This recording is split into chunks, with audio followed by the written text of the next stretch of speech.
जय गणेश दोस्तों, स्वागत है आप सभी का एक बार फिर से। गणपति बप्पा आप व आपके परिवार पर अपनी कृपा दृष्टि सदा सर्वदा बनाए रखें। दोस्तों, यदि आप अपनी लाइफ में नया कुछ सीखना चाहते हैं तो चैनल को सब्सक्राइब जरूर करिएगा। दोस्तों, हम सभी जानते हैं कि विघ्न विनाशक श्री गणेश जी महाराज की आराधना के बिना कोई भी अनुष्ठान पूर्ण नहीं माना जाता। गणेश जी को प्रथम पूज्य माना जाता है, जिसके चलते सभी देवों से पहले गणेश जी की पूजा करने का विधान शास्त्रों में बताया गया है। गणेश जी की कृपा से भक्तों के जीवन के सभी कष्ट दूर हो जाते हैं तथा बल, बुद्धि और विद्या का आशीर्वाद मिलता है।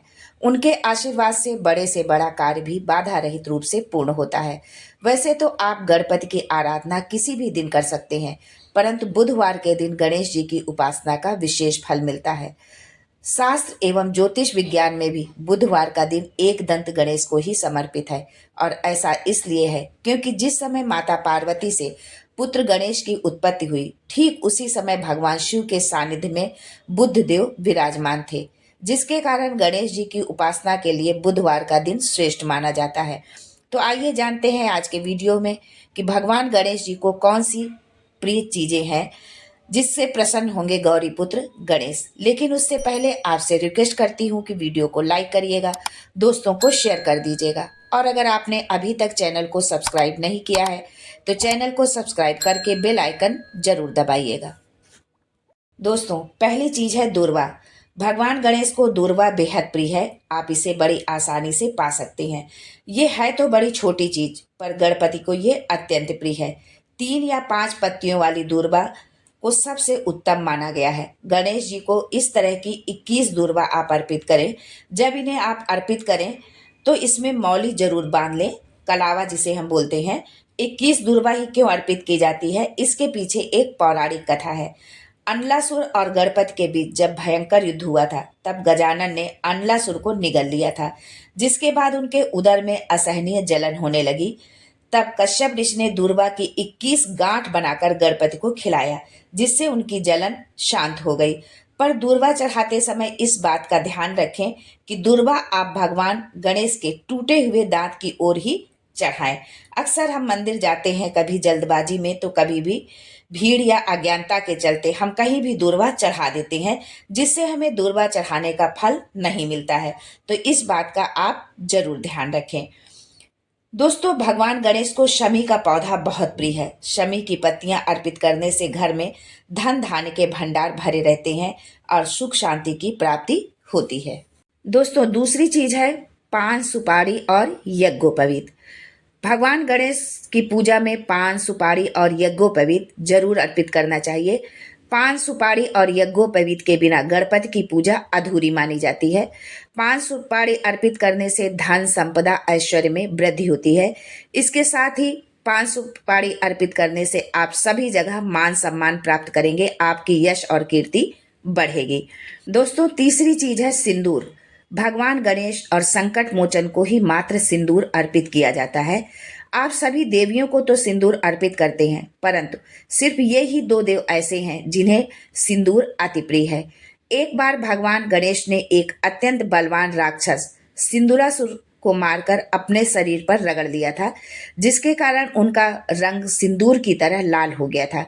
तभी से गणेश जी को सिंदूर चढ़ाने का विधान है। सिंदूर मंगल का प्रतीक है, इसीलिए महाराष्ट्र में भगवान गणेश का दिन मंगलवार भी मानते हैं। वहां के प्रसिद्ध मंदिर सिद्ध विनायक में मंगलवार के दिन गणपति की विशेष पूजा अर्चना की जाती है, और भक्तों की अच्छी खासी भीड़ भी इस दिन देखने को मिलती है। अगली चीज है केला। भगवान गणेश को केला अति प्रिय है, परंतु ये ध्यान रखें कि गणपति को आप जब भी केला चढ़ाएं तो एक केला भूलकर भी न चढ़ाएं। हमेशा केला आप जोड़े में चढ़ाएं। केले के सिवा आप अन्य फल भी अर्पित कर सकते हैं, पर केला भगवान गणेश को अत्यंत प्रिय है। गजानन, जैसा कि नाम से ही प्रतीत है, गज मुख वाले हाथी को केला खाना पसंद होता है। गजमुख होने के कारण गजानन को भी केला खाना बहुत पसंद है। इसलिए आप गणपति की पूजा में केला जरूर अर्पित करें, इससे वो प्रसन्न होकर धन संपदा के भंडार भर देते हैं। अगली चीज है मोदक और मोतीचूर का लड्डू। दोस्तों, गणेश जी को मोदक बहुत प्रिय है। पौराणिक मान्यताओं के अनुसार परशुराम जी से युद्ध के दौरान जब गजानन का एक दांत टूट गया और वे एक दंत हो गए, तब उन्हें दूसरे खाद्य पदार्थों को खाने में दिक्कत होने लगी। उसके बाद उन्हें खाने के लिए मोदक बनाया गया। गजानन ने बड़े प्रेम से और बहुत ही आराम से मोदक को खाया। मोदक खाने से वे बहुत प्रसन्न हुए। इसके बाद से ही मोदक उनका पसंदीदा व्यंजन बन गया। इसलिए यदि आप गणेश जी को शीघ्र कृपा पाना चाहते हैं, उनको शीघ्र प्रसन्न करना चाहते हैं, तो मोदक का भोग जरूर लगाएं। घी और गुड़ का भी भोग गणपति को अति प्रिय है। इसके अलावा दोस्तों, भगवान गणेश को मिष्ठान बहुत प्रिय है, ये तो सभी जानते हैं। एक बार महर्षि अत्रि की पत्नी माता अनसुईया ने गणेश जी को अपने घर भोजन पर बुलाया। उन्होंने अनेक मिष्ठान अपने हाथ से बनाकर गणेश जी को खिलाए, जिसमें से उन्हें सबसे अच्छा देशी घी से निर्मित मोतीचूर का लड्डू लगा था। तभी से गणेश जी को की पूजा में मोदक के साथ मोतीचूर का लड्डू भी चढ़ाया जाता है, क्योंकि मोतीचूर का लड्डू भी खाने में बहुत ही आरामदायक होता है। गणेश जी की आरती में भी लड्डू चढ़ाने का जिक्र आता है। दोस्तों, हिंदू धर्म में पूजा के दौरान चावल को अक्षत के रूप में चढ़ाया जाता है। गणपति की पूजा में चावल का विशेष महत्व होता है। कोई भी पूजा पाठ हम करते हैं तो उसमें चावल हम जरूर चढ़ाते हैं, और वो इसलिए चढ़ाते हैं कि जो हम चावल अर्पित करते हैं वो हमारे धन और लक्ष्मी का वो प्रतीक माना जाता है।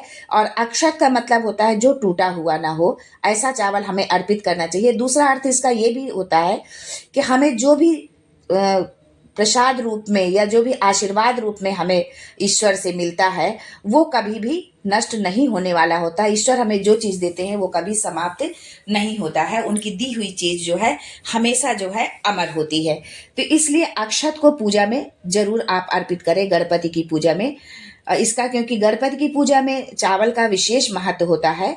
हल्दी चावल से बिना गणपति की पूजा पूर्ण नहीं होती है। पर इस बात का आप जरूर ध्यान रखें कि सूखा चावल कभी भी न चढ़ाएं, न गणपति को चढ़ाएं और न किसी भी पूजा पाठ में सूखा चावल कभी भी नहीं चढ़ाया जाता। चावल को हमेशा आप गीला करके ही चढ़ाएं। चावल को धन का रूप माना जाता है। चावल चढ़ाने से रिद्धि सिद्धि प्रसन्न होती है और धन संपदा के भंडार हमारे लिए खोल देती हैं। धन संपदा के भंडार भर जाते हैं और हमें कभी भी अन्न की कमी नहीं होती है। इसलिए चावल को आप पूजा में जरूर शामिल करें। गणपति की पूजा में या किसी भी पूजा में, कुछ देवी देवताओं की पूजा है जिनमें अक्षत नहीं चढ़ाया जाता है, लेकिन अधिकतर देवी देवताओं की पूजा में चावल जरूर चढ़ाया जाता है। शालिग्राम की हम पूजा करते हैं, उसमें हम चावल अर्पित नहीं करते हैं, लेकिन बाकी देवी देवताओं की पूजा में चावल जरूर अर्पित करते हैं। इसलिए चावल को जरूर अपने पूजा में विशेष स्थान दें। दोस्तों, अगली चीज है शमी की पत्तियां। शमी की पत्तियां भगवान शंकर को भी अर्पित की जाती हैं, हनुमान जी को भी अर्पित की जाती हैं और गणेश जी को भी अर्पित की जाती हैं। तो जब भी आप भगवान गणेश की पूजा करें तो शमी की पत्तियों को जरूर उनको अर्पित करें। शमी की पत्तियां अर्पित करने से घर में धन धान्य के भंडार भरे रहते हैं और सुख शांति की प्राप्ति होती है। इसलिए शमी की पत्ती भगवान गणेश की पूजा में उनको जरूर अर्पित करें। दोस्तों, आज के लिए बस इतना ही। मिलते हैं अगले वीडियो में एक नई जानकारी के साथ। तब तक के लिए जय गणेश।